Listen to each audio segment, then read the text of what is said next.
The book of Esther, merely coincidence or divine direction? You know, this past week was a celebration among the Jewish community of Purim, which is recounting the events that took place in the book of Esther. Not very often do we see that various things that are happening as described by the Bible to be on top of the national news. But this week it was. In National Post, which is the national newspaper, the more conservative national newspaper here in Canada, there was a great article by Jonah Mandel. And he said this, and I want to read this because this is news. Israeli Prime Minister Benjamin Netanyahu had a pointed gift for Barack Obama after several days in Washington, D.C. this week. That was early this week. He gave him a copy of the book of Esther, which tells of the genocidal plot against the Jewish people devised by Haman the Agagite. It's a familiar sounding story. Well, at least it's familiar to Jonah Mandel. Maybe you could catch on why it's familiar to him. But anyways, it's a familiar story. In Persia, an oppressive and vengeful leader seeks the total annihilation of the Jewish people. It sounds like a line from an Israeli speech, but it's also the story of the Purim holiday that Jews mark this week. Yes, it was this week, beginning Wednesday at sundown, Wednesday and Thursday this past week. This year, however, the holiday has additional meaning for some, providing historical parallels as Israel's leaders weigh their response to Iran's nuclear program. Netanyahu and others in Israel fear the program masks a weapons drive and argue that a nuclear-armed Iran would create a new Persian threat to the existence of the Jewish people. The gift, then, sent a clear message, said Israeli author Yossi Klein Halevi. It helps Obama understand how Jews look at the world. Netanyahu also reportedly explicitly told Obama that Israel faced a modern-day Haman and drew similar parallels in a speech to a U.S. pro-Israel lobby group. Quote, "In every generation there are those who wish to destroy the Jewish people," he said. "In this generation we are blessed to live in an age when there is a Jewish state capable of defending the Jewish people." In the same speech, Netanyahu pledged that, as Prime Minister of Israel, "I will never let my people live in the shadow of annihilation." In Israel, others have made the connection, with senior ultra-Orthodox Rabbi Obadiah Yosef warning last month, there is now also a Haman in Persia. Very serious trouble is brewing in the Middle East. And it will make the seemingly perennial fighting and conflict between the Palestinians and the Israelis look like just a dogfight, look like a schoolboy fighting in the schoolyard compared to what's going to be happening. You know, the Iran's Shiite mullahs are resolutely, they say, then they announce they're resolutely pressing on towards their nuclear goals. Supposedly they're peaceful, but even the UN has very serious doubts about where this is going. That they are, in fact, according to the UN and the thoughts, that they're developing an atomic or nuclear bomb.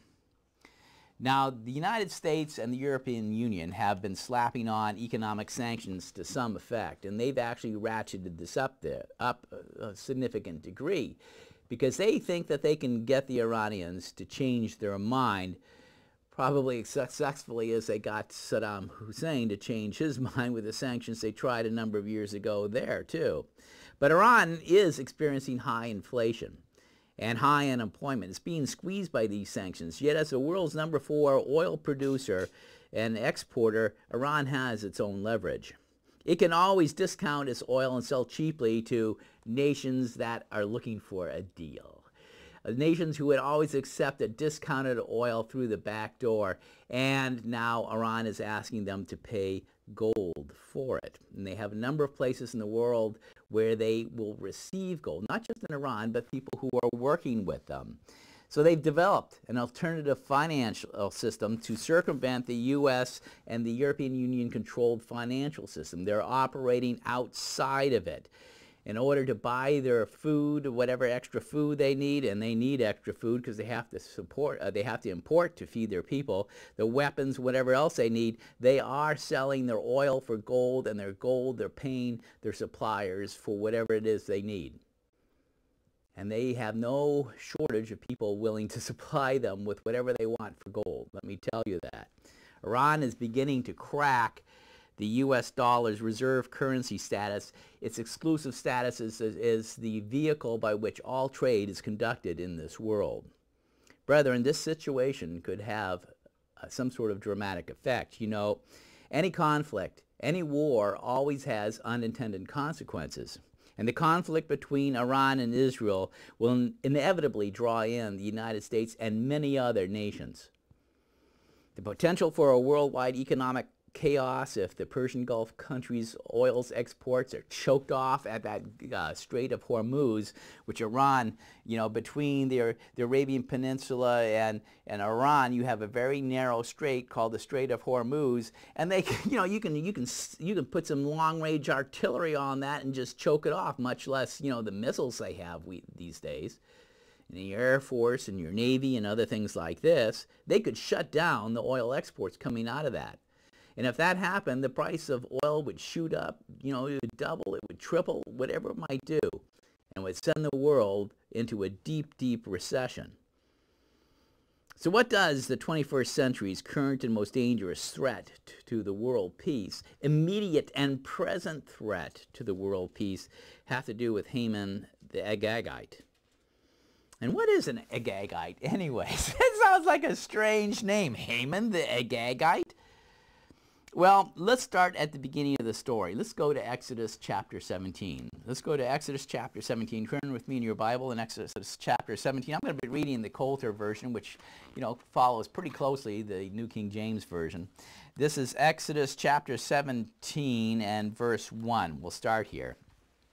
And all the congregation of the children of Israel journeyed from the wilderness of Sin after their journeys, according to the commandment of the Lord, and pitched at Rephidim. So this is shortly after they crossed the Red Sea and left Egypt. And there was no water for the people to drink, and the people argued with Moses and said, "Give us water that we may drink." And Moses said to them, "Why do you argue with me? Why do you tempt the Lord?" And the people thirsted there for water, and the people murmured against Moses and said, "Why is this? You brought us up out of Egypt to kill us and our children and our livestock with thirst." And Moses cried to the Lord, saying, "What shall I do with this people? They're almost ready to stone me." And the Lord said to Moses, "Go ahead of the people and take with you the elders of Israel, and take your rod with you with which you struck the Nile. Take it in your hand and go. And I'll stand there before you upon the rock in Horeb, and you shall smite the rock, and there shall come water out of it, so that the people may drink." And Moses did so in the sight of the elders of Israel. Now, I think I've mentioned before, when I've been in the Sinai Peninsula many, many years ago, and I was there with the former Governor General of the Sinai. This was in 1973. He took us all around Sinai, around the peninsula, the traditional site, Jebel Musa, of where Mount Sinai was. And there's a remarkable scene to be seen of this rock there, that you have all the water stains coming. It's not separate from the mountain. It's just an enormous big boulder. It's as big as this room I'm in. And it had these sort of lips with the water stains coming down them. 13 lips with water stains coming down them. It was an amazing sight. I mean, where did this come from in the desert? I don't, you know, anyways. So he was to do this. "I'll stand before you there upon the rock in Horeb, and you shall smite the rock, and there shall come water out of it, so that the people may drink." And Moses did so in the sight of the elders of Israel. And he called the name of the place Massah and Meribah, because of the arguing of the children of Israel, and because they tempting the Lord, saying, "Is the Lord among us or not? Is the Lord among us or not?" Sometimes we have a hard time believing the Lord is among us because we don't see him. We don't see him immediately or instantly. God can be very subtle. He can hide himself at times when his people are being, you know, stubborn and rebellious and doing things that are sinful. God can hide his face. He can make it difficult to see him. And when we feel stressed, we can get these people were stressed. They were thirsty. They were in a whole new situation that they hadn't experienced in their life. And they were chafing. And they were wondering, is God, is the Lord among us or not? Verse 8. Here we're coming in here. Who is Haman the Agagite?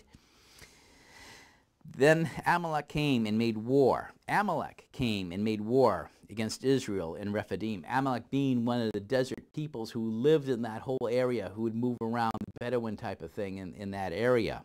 They came and they made war against Israel and Rephidim. They sought them out to attack them. And Moses said to Joshua, choose us out men and go out to fight against Amalek. Tomorrow I will stand on the top of the hill with the rod of God in my hand. And Joshua did as Moses said to him and fought against Amalek. And Moses, Aaron, and Hur went up to the top of the hill. So they went up to the top of the hill, and you could see below in the plain. And there was Joshua fighting, and his men, the Israelites, fighting with Amalek below them. And it came to pass when Moses held up his hand, holding the rod of God that he struck the Red Sea with, Israel prevailed. And when he let down his hand, Amalek prevailed. You know, when you hold your hands up, after a while, it gets tiring. And Moses wasn't a spring chicken, by the way. But Moses' hands became heavy, and they took a stone and put it under him, and he sat on it. And Aaron and Hur held up his hands, the one on the one side, the other on the other side, and his hands were steady until the going down of the sun. And Joshua defeated Amalek and his people with the edge of the sword. So here, God was actually having people, humans, go out there and do something against these enemies. God just, if he had wanted to, he could have just flattened Amalek, but he didn't.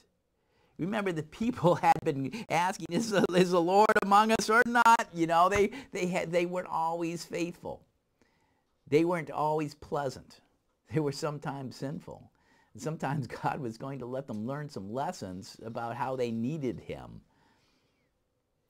They really did. Verse 14, and the Lord said to Moses, write this in a memorial in a book and rehearse it in the ears of Joshua. Okay, I'm going to, here in verse 14, I'm going to switch here to the Amplified Version. And the Lord said to Moses, write this for a memorial in a book and rehearse it in the ears of Joshua, that I will utterly blot out the remembrance of Amalek from under the heavens. This is going to happen at some point in time. It's a future. There's a promise here. There's a prophecy.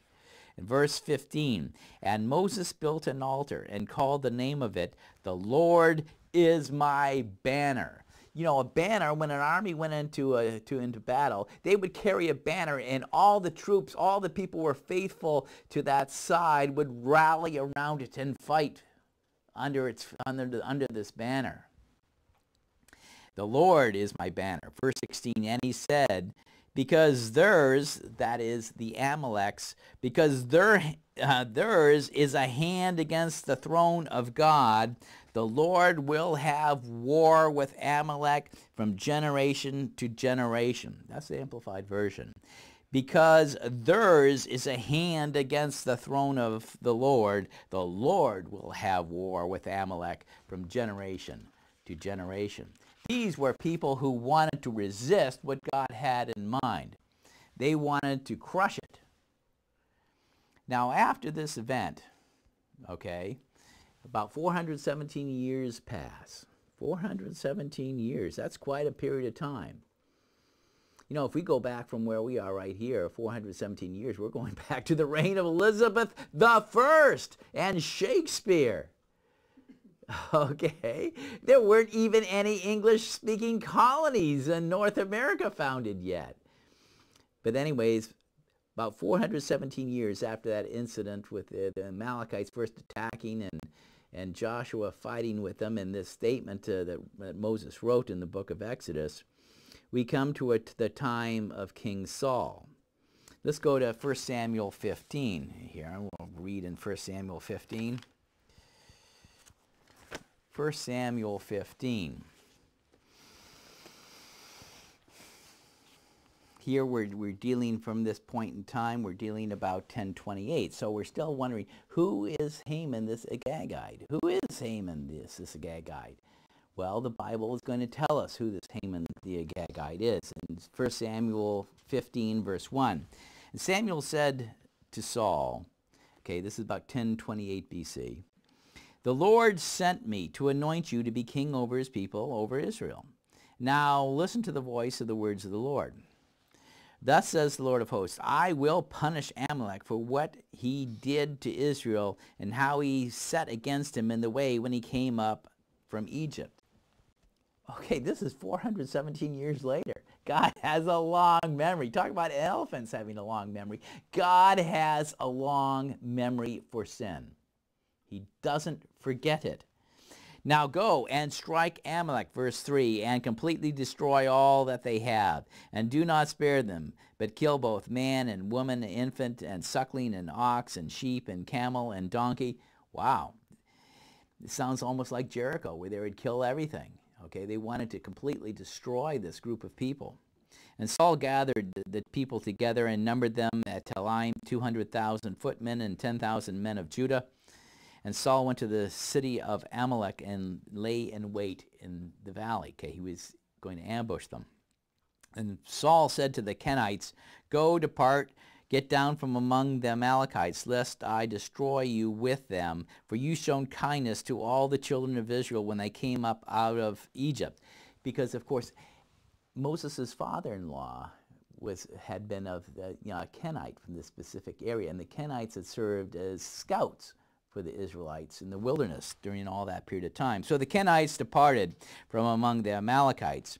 And Saul struck the Amalekites from Havilah as you come down to Shur, which is over across from Egypt. And he took Agag, the king of the Amalekites, alive.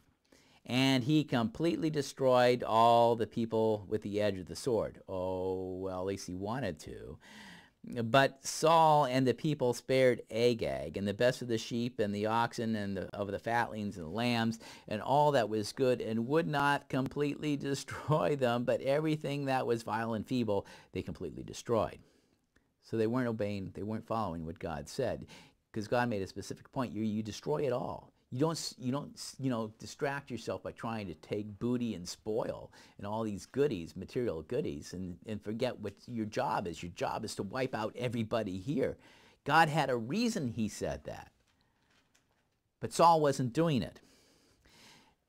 Verse 10, "And the word of the Lord came to Samuel, saying, It repents me that I have set Saul to be king, for he has turned back from following me and has not performed my commandments. And it grieved Samuel, and he cried out to the Lord all night. And when Samuel rose early in the morning to meet Saul, it was told Samuel, Behold, Saul came to Carmel, and behold, he has set up a place for himself and has gone around and passed on and gone down to Gilgal." Okay, Saul, in other translations, he set up a little monument, to pound his, I, the great king, did this. I'd like to find that little monument. It'd be kind of fascinating if you could actually find that. But anyways, he did this in Carmel. And in verse 13, "And Samuel came to Saul, and Saul said to him, You are blessed of the Lord. I have performed the commandment of the Lord. And Samuel said, What then is this bleating of the flock in my ears? And what is the sound of the herd that I hear? And Saul said, They have brought them from the Amalekites, for the people spared the best of the sheep and the oxen to sacrifice to the Lord your God, and the rest we have completely destroyed. And Samuel said to Saul, Stay, and I will tell you what the Lord has said to me tonight. And he said to him, Speak on. And Samuel said, When you were little in your own sight, did you not become the head of the tribes of Israel? And the Lord anointed you king over Israel. And the Lord sent you on the way and said, Go and completely destroy the sinners, the Amalekites, and fight against them until you destroy them. Why then did you not obey the voice of the Lord? Why did you fly upon the spoil and do evil in the sight of the Lord? And Saul said to Samuel, Yes, I have obeyed the voice of the Lord. See, he's rational. He's trying to justify himself. Yes, I've obeyed the voice of the Lord and have gone the way the Lord sent me and have brought Agag, the king of of Amalek, and have completely destroyed the Amalekites. But the people took from the spoil of their flocks and herds and the best of the things devoted to destruction to sacrifice to the Lord your God in Gilgal. And Samuel said, does the Lord have as great delight in burnt offerings and sacrifices as in obeying the voice of the Lord? Behold, to obey is better than sacrifice, and to hearken is better than the fat of rams. For rebellion is as the sin of witchcraft, and stubbornness is as iniquity and idolatry. Because you have rejected the word of the Lord, he also has rejected you from being king. So it's fascinating.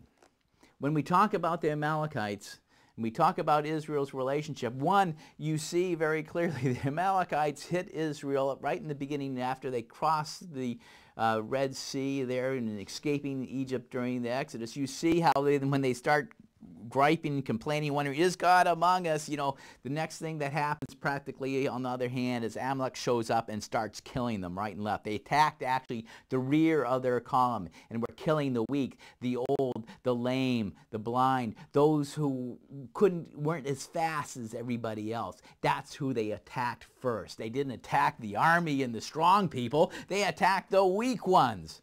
That's the nature of the Amalek. And then later, over 400 years later, when God reminds, says, I've made a promise, we're going to have war from generation to generation with Amalek. You've got to do something about these people. And he tells Saul to go out there and destroy them. Saul doesn't do the job. He doesn't do the job. He lets some escape, obviously, because they were too busy grabbing all the goodies. They let some of them get loose. And it also costs Saul, by failing to do what he should have with the Agagites, it cost him the kingdom. It cost him his role as king. God was going to replace him, and he did. He replaced him with David. It's an amazing thing.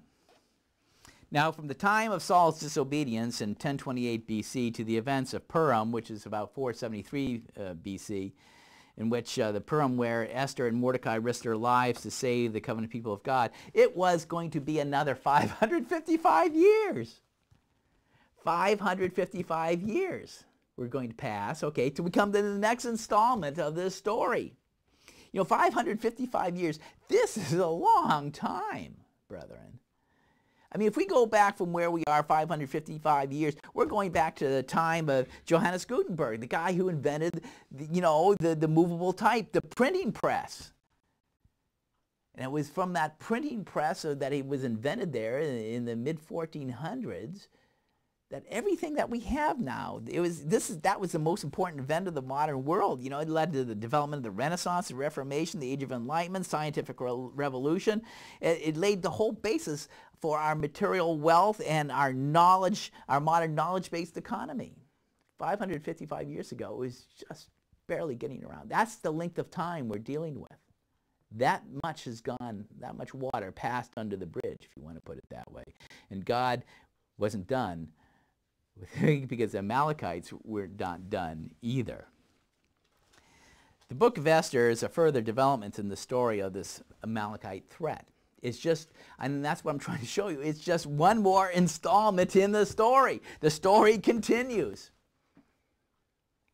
Saul didn't do his job, so 555 years later, the problem reemerges. And it's a major problem that's going to be a threat to the survival of God's people. And it's going to continue on with what God had said in Exodus 17:16, where he said that because their hand, the Amalekites' hand, is against the throne of the Lord will have war with Amalek from generation to generation. Now, the book of Esther seemingly recounts, and I'm sure most of you are familiar with the book of Esther, because I'm speaking mostly to the choir here, aren't I? You know, the book of Esther, you know the book of Esther, and it mostly recounts a series of what seems to be, really fortuitous, happy coincidences that, combined with the courage of this young Jewish woman, pretty Jewish woman named Esther, and her uncle Mordecai, they managed to successfully engineer the defeat of Haman, the Agagites' genocidal plans, because he wanted to kill everyone at that point in time in a world-ruling empire that stretched all the way through Afghanistan to the Indus River, all the way down into Egypt and all the way into Turkey, up to the borders of Greece. It was one of the largest empires that ever existed, and most of the Jews in the world lived there at that point in time. Very few would have lived outside of the borders of the Persian Empire. And Haman's plan was, of course, to kill them all. Now, scholars, when you look at this, most people will kind of wonder whether, especially in these days, is this sort of an Arabian Nights story? Is it just fiction? Is it just something that people wrote up to read on a slow evening? This sort of thing. Actually, scholars agree that there's a good deal of historical accuracy in the book of Esther. Okay, there really is. The king that Esther married, in the Bible identifies him as Ahasuerus. It's very clearly he's identified as Xerxes, who reigned from 486 to 465 BC. Much detail of his reign was actually preserved by the Greek historian Herodotus in his History of the Persian Wars. Now, the events narrated in Esther occurred in Xerxes' third year, and that's your reference for this is Esther chapter 1 and verse 3.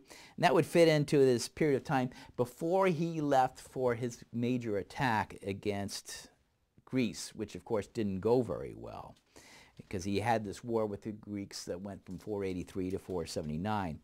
4 years, because he deposed his queen Vashti before he left on this war in 483. And after he came back, you have, because you see this very clearly in Esther 2:1, that he selected Esther as Vashti's successor in the 7th year of Xerxes' reign. And, it all fits very well, because here Vashti is deposed before he goes to war. He's at war with Greece. When he comes back to Persia, he's at peacetime. It's time when his courtiers and everybody comes up, hey, king, you remember? Let's go get some women. Let's go bring the women in, and, let's take your mind off this terrible time you had in Greece, because you just got your pants kicked in Greece, okay? So let's have all the women in. We still have this great empire and all this sort of stuff. And, from all this, you have the whole story of Esther comes into play. It fits the time sequence that we know historically to the T.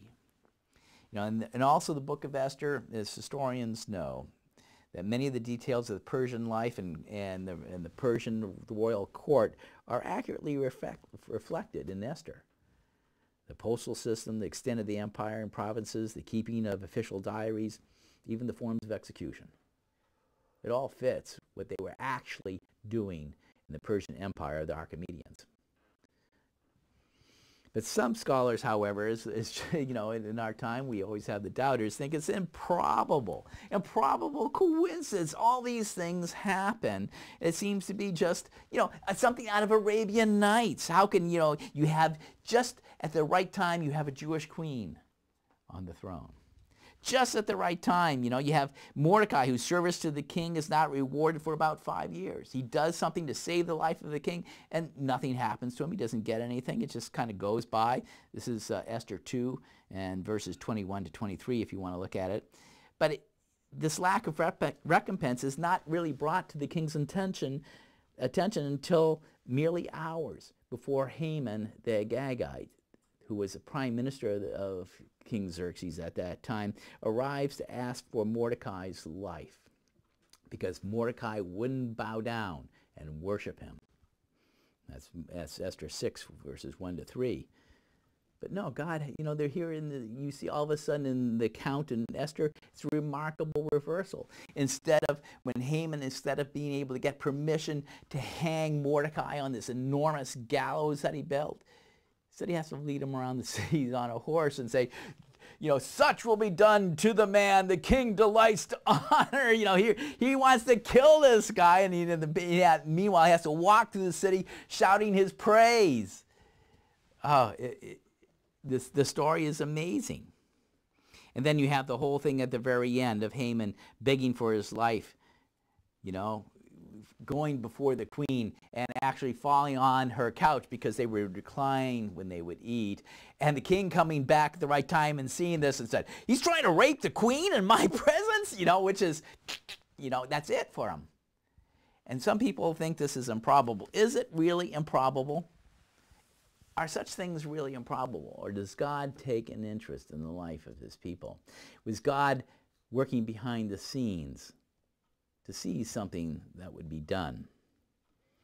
I want to read something to you out of the Jerusalem Post, the newspaper Jerusalem Post, its editorial, which was March 8th of 2012, just this year. And they're thinking about these things. See, the book of Esther is not just old, dusty, musty history. Prime Minister Benjamin Netanyahu, when he was visiting the president in the White House, gave him a copy of the book of Esther and said, take this, read it. He was telling to his major meeting of pro-Israel supporters, I think it was the AIPAC convention, you know, they're drawing this parallel very clearly. But the Jerusalem Post editorial said, their turnaround in the story of Esther and Mordecai and the Jewish people at that time in the Persian Empire is so dramatic, in fact, that Jewish tradition sees God who is not mentioned even once in the book of Esther. The name of God doesn't appear in the book of Esther, which is, you know, in some ways is kind of surprising that would be in the Bible, where in all the other books of, you know, the prophets and the writings, it's almost every other verse, you know, the name of God is there. But not in Esther. Not in Esther.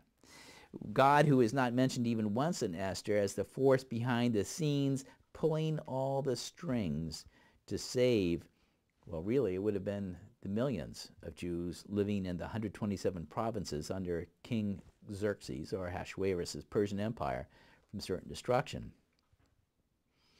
However, Esther does value Jewish action over Jewish passivity, this editorialist writes, and recognizes that whether through ingenuity, good luck, divine intervention, or a combination of them all the Jewish people, when given the chance, have managed to foil the plans of their many enemies.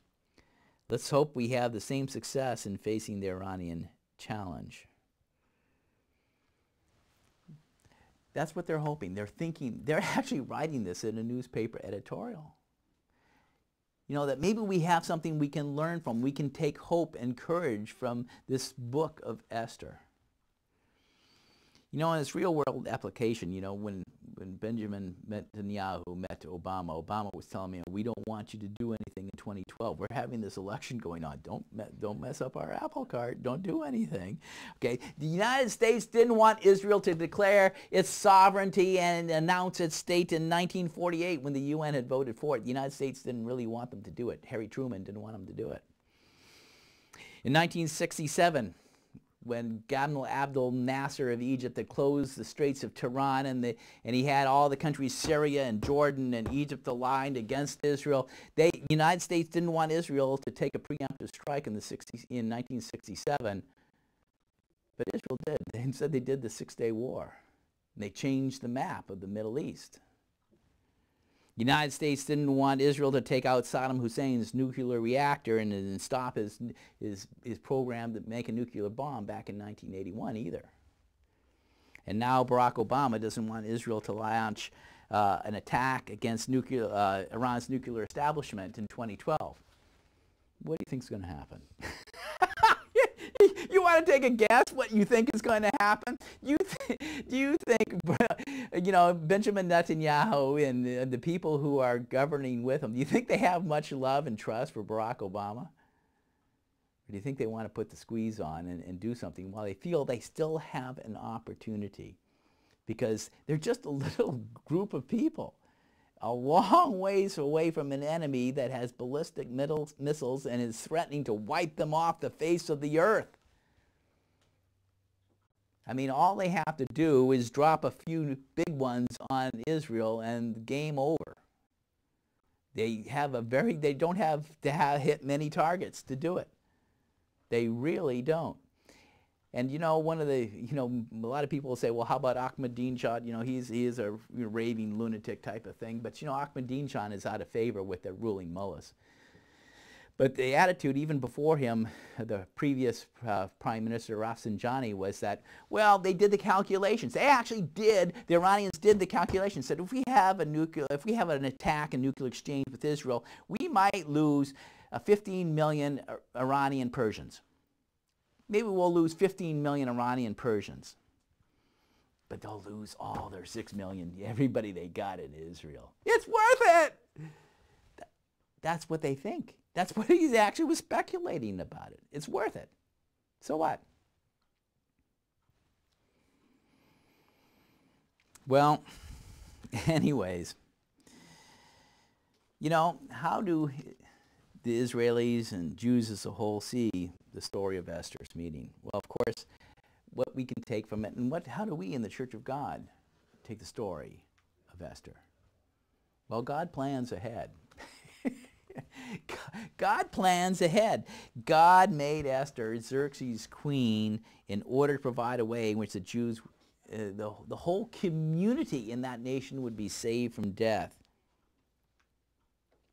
He planned this long in advance, even when the danger did not really seem present and wasn't there. You can also say that, and what kind of lesson can we do when we look at this, whether it's the Jewish community or whether it's us in the Church of God and reading this book in the Bible, and it's very clearly, the message is that God ensures that the good guys win in the end. He ensures the good guys win in the end. That's an important thing to keep in mind in the course of any sort of struggle. Another one that the Jews have taken from this, and we should as well in the Church of God, from the book of Esther, is God is always there even when he is unseen. Even when he's unseen. And sometimes it seems like God is really unseen in the Church of God scene today, if you pardon the pun a little bit. I know I got my latest my latest copy of the Journal, this little newspaper edited by Dixon Cartwright down in Texas. And he had a little article there by Wes White, and I don't agree with Wes White with everything he says, but he was right on with this one when he says the Church of God is a mess. The Church of God is in an absolute mess. Yeah, we are. We're divided. It makes it easy for our enemies, spiritual and physical, to really discount us and keep us from being effective. But yet God is always there, even though he may be unseen. Again, it's the story of God's war with the Amalekites from generation to generation, from one installment of the story to the next. That's, the book of Esther is just one stop along the way. Is it improbable? Moses and Joshua coming out being attacked by the Amalekites. Then again, God, 400 years later, we have God telling King Saul to go down there and, solve the problem now. Let's get rid of it in advance, because God can look out far in the future. Saul didn't do the job. He lost. God actually deprived him of being king because of that. And 555 years later, you have Esther and Mordecai having to put their lives on the line in a desperate situation to stop the enemies of the people of God from destroying them all, killing them, wiping them out. Our story would have been much different. Would we have a Matthew? Would we have Jesus being born of Mary and Joseph in Bethlehem if that had happened? No. No. The story would have been completely different, wouldn't it? Then after Esther and Mordecai, what do we have now? Here it is, 2012, and we're dealing with the Iranians trying to wipe out the Jews one more time. The Amalekites trying to do it one more time, the latest installment. God is involved in history. And what he says and what he reveals to us is not just musty, old-fashioned. It's what's going on now, and for you to understand what's happening now. To understand the scorecard of, who's up to bat. Really it is. Does God take an interest in the life of his people? Oh, he does. He does, don't you? Let's go to Psalm chapter 37. Let's go to Psalm chapter 37.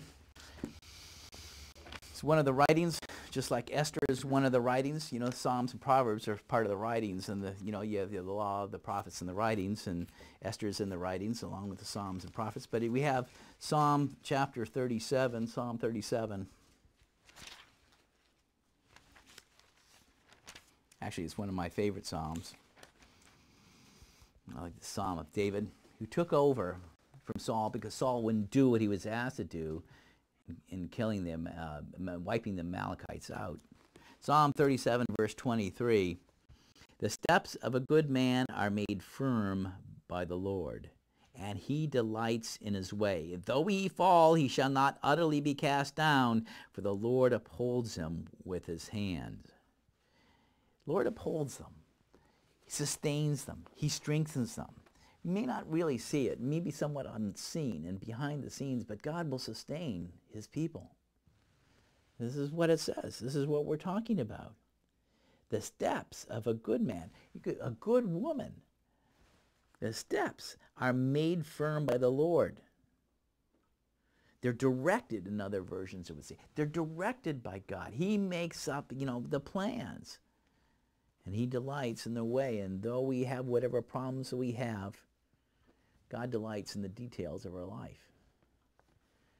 Let's go to Luke chapter 12. Luke chapter 12. Does God take an interest in the life of his people? In Luke chapter 12, in the Gospels, there are other lessons we learn from the book of Esther. The Gospel of Luke, chapter 12, and we'll go to verse 4.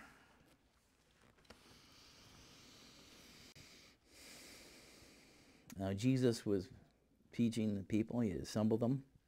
He said to them, "But I tell you, my friends, you should not be afraid of those who kill the body, and after that are not able to do anything more." Or as Cassier puts it, "And there is one more thing I have to say to you who are my friends. Do not be afraid of those who put the body to death." Was Mordecai so afraid of Haman, the prime minister at that point in time of Iran, that he wouldn't do what he knew to do, which was only to worship God? He wasn't going to worship man. He wasn't going to worship Haman. He knew he had a responsibility to put God first and to keep commandments, even though that would put him on the hit list. Was Esther so afraid of Xerxes and the law, and Haman for that standpoint, that she wouldn't approach him and take her life in her hands to go in and get an audience with him when she was putting her life on the line to do that? And even after she did that, would she just then, after she would make her case, did she do nothing more? No, she kept on looking, how is God going to lead and direct her? Not giving up. Not giving up. Let's go back to Esther. Let's go to Esther chapter 4. I want to read here in the book of Esther. I know you've all read the book of Esther before, and I would encourage you to read this Megillah, what they call the Megillah, book of Esther. All, as I said, of course, Psalms and Proverbs, all these things are part of the Megillah, but sometimes Esther is known as the Megillah. Esther chapter 4. When Mordecai understood all that had been done, that the decree to kill all of the people of God that then were the people living in covenant with God, who had been through so much by this time, when he understood all that was done, Mordecai tore his clothes and put on sackcloth with ashes and went out into the middle of the city and cried with a loud and bitter cry. He humbled himself in the face of the plans of enemies who had control of all of the government's power. This man Haman was the prime minister of that land. He had control of the army. He had control of all the agents, the princes, the governors. They were dead meat.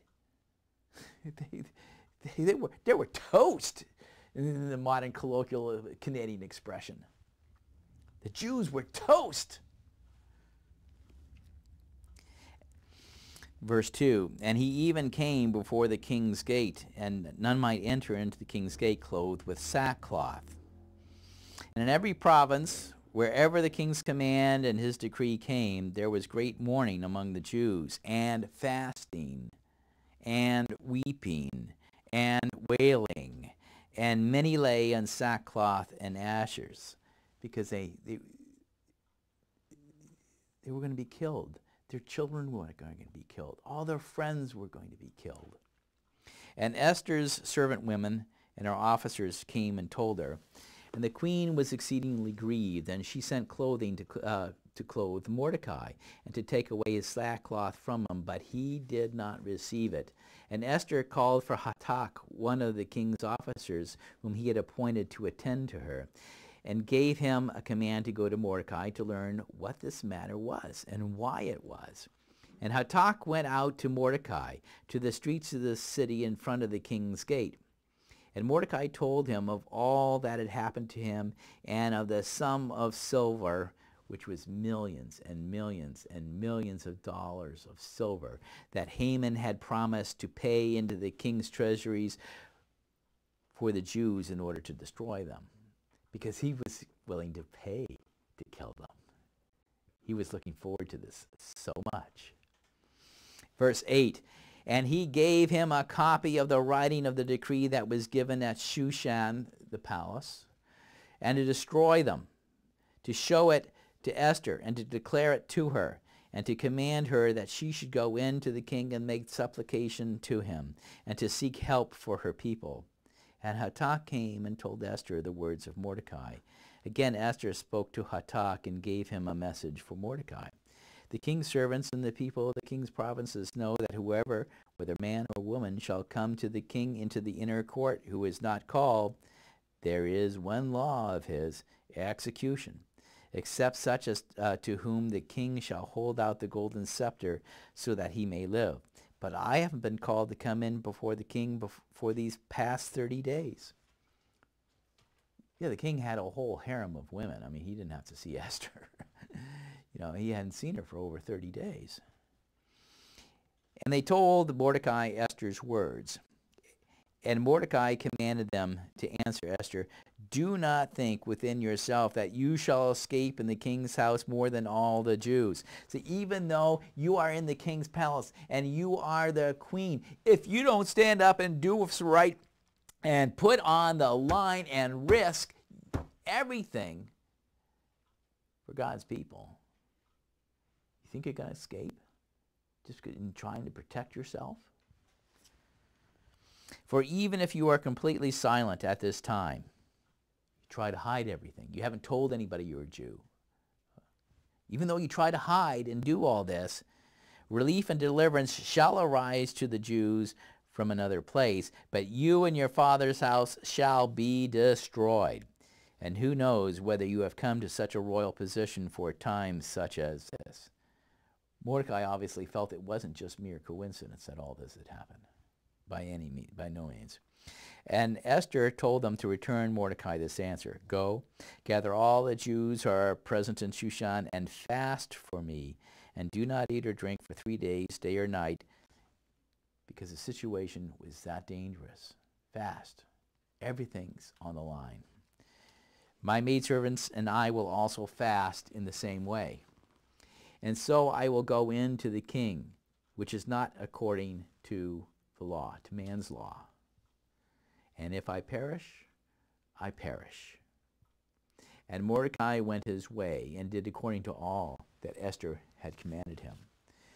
Esther realized that her only hope was in God, the unseen God. And she realized that in this moment of severe trial, to be strong spiritually meant to be weak physically and to fast. She understood this because she knew that by doing that, she could count on God being present and being there with them. She wouldn't lack that faith like the Israelites did at Rephidim when they wondered, is God among us or not? Esther was going to do what she needed to do to humble herself, to see that God would be there and would be with them. So let's go back to Luke, the Gospel of Luke. Let's go back to Luke chapter 12 and verse 5. Turn with me to Luke chapter 12 and verse 5.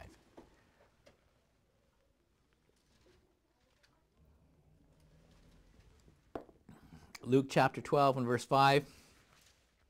Jesus continues, he's starting to say, what was he saying?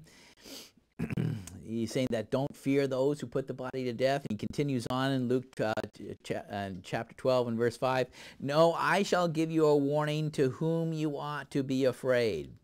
Be afraid of him who, having killed, has the power to cast into hell, into the grave. Him, I assure you, you indeed need to fear. See, the Amalekites should have been fearing the right God. Not, attacking, as it were, the throne of God.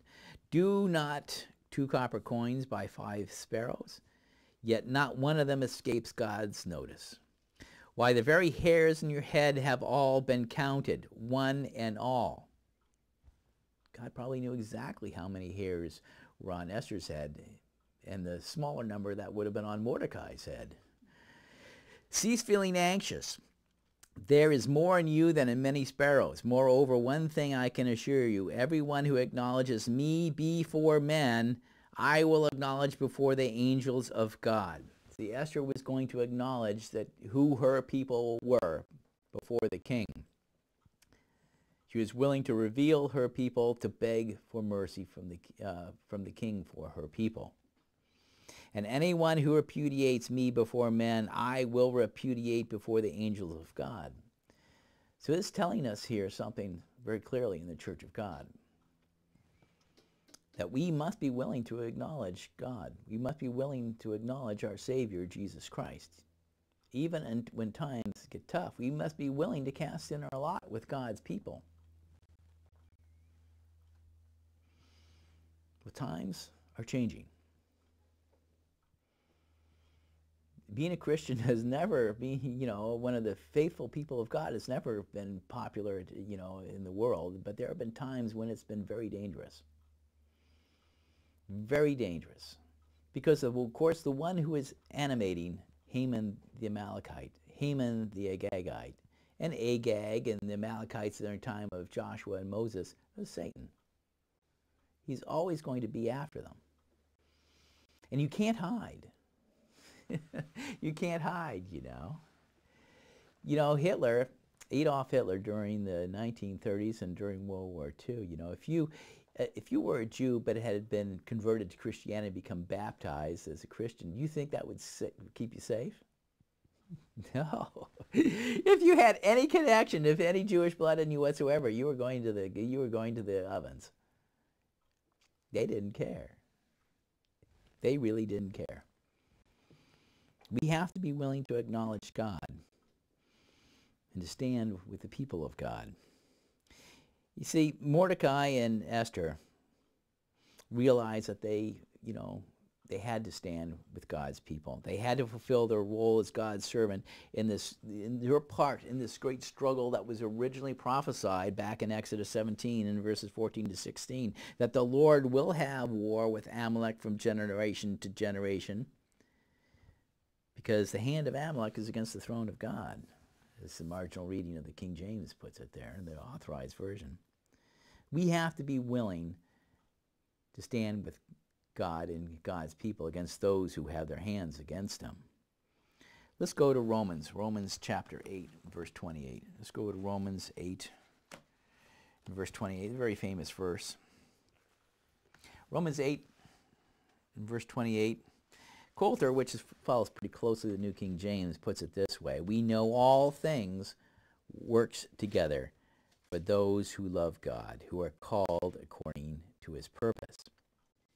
The Good News Translation puts it this way: we know that in all things God works for good for those who love him. In all things. It doesn't matter what it might be. God will work for good for his people, those whom he has called according to his purpose. Or as the Cassier puts it, moreover, we ourselves know that for those who love God, all things work together to secure their good. For those, I mean, whom he has called in fulfillment of his design. Fulfillment of his design. Just like God had started something way back, in the 1400s BC. and he having to deal with it at 1000 BC, and then having to deal with it with 473 BC, and now having to deal with it in 2012 AD.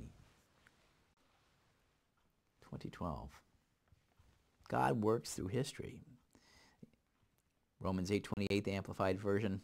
We are assured and know that God, being a partner in their labor, all things work together and are fitting into a plan for good to those who love God and are called according to his design and purpose. It's an amazing statement. It's an amazing thought to think about and where we are today. Yes, God may be working behind the scenes sometimes, and it seems he's very quiet. Sometimes it seems he's very quiet from some of these things, and but we can't fall into this thing of saying, "Is God there? Is he among us or not?" And this sort of doubt that the Israelites had before. We can't do that. We have to keep our eyes on the goal. Let's go to Romans 8, and I want to finish off this little chapter here in Romans 8, verse 31. Romans 8:31. After we know that how God feels about us, that God is a partner with our labor, and he makes things work together for good for those who love him and who are called in his purpose and in his design. And we are part of that purpose and part of that design. Verse 31, Apostle Paul asks this. He says, "What shall we say to these things? If God is for us, who can be against us?" Well, maybe Haman the Agagite, and maybe his manifestation in later centuries or millennia of somebody new coming up. Yeah, we can have those people against us. Verse 32, "Who did not spare his own son, but gave him up for us all, how shall he not also grant to us all things together with him? Who shall bring an accusation against the elect of God?" Well, Haman brought an accusation against the people of God, that these are people who aren't doing the things that are to your benefit, O king, and they're different from all these other people, and he brought the accusation against them. Hitler brought the accusation against God's people.